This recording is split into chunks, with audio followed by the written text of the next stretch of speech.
Toutefois, cette année encore, ce budget n'est pas à la hauteur des ambitions que devrait avoir la plus grande région de France face aux enjeux et à l'urgence sociétale et climatique dans ces temps troubles et anxiogènes. Un budget trop peu incisif et clair sur la ligne politique de développement et d'accompagnement. On reste dispersé, sans choix politique clair, ce que relève par ailleurs le Césaire dans sa note.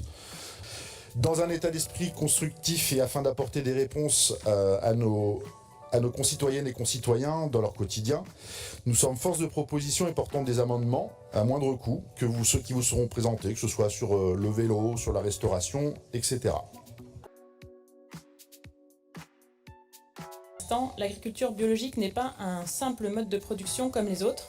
C'est un véritable outil fort de politique publique qui nous fournit une alimentation sans résidus de pesticides, préserve la qualité de l'eau que nous buvons, protège la biodiversité et lutte contre le changement climatique. C'est un véritable outil aussi de santé publique, notamment pour nos enfants et les agricultrices et agriculteurs qui pratiquent leur métier tous les jours. La restauration publique est le levier fort de soutien à la bio que nous avons en main. Notre amendement propose donc de donner les moyens d'atteindre au plus vite l'objectif de 100% de restauration collective en bio en Nouvelle-Aquitaine, auquel nous pourrions ajouter un objectif réaliste de 75% d'origine régionale.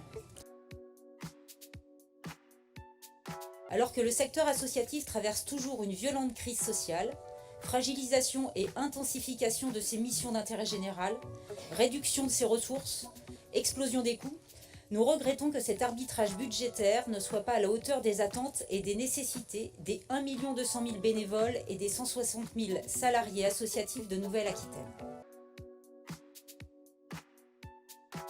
Et vous le savez toutes et tous, puisqu'on en subit chacun et chacune le coût tous les jours, le prix des logements, de la nourriture explose.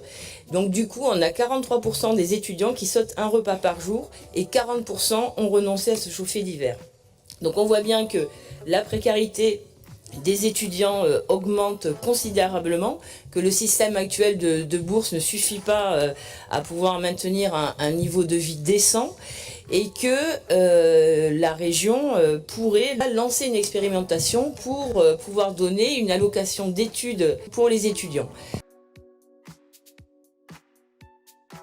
Et donc, Monsieur le Président, si pour vous le consensus scientifique a du sens, si pour vous les mots ont un sens, et notamment ceux que vous employez dans Néoterra, vous ne pouvez pas faire autrement que voter cette motion. Et pour conclure, je voudrais dire que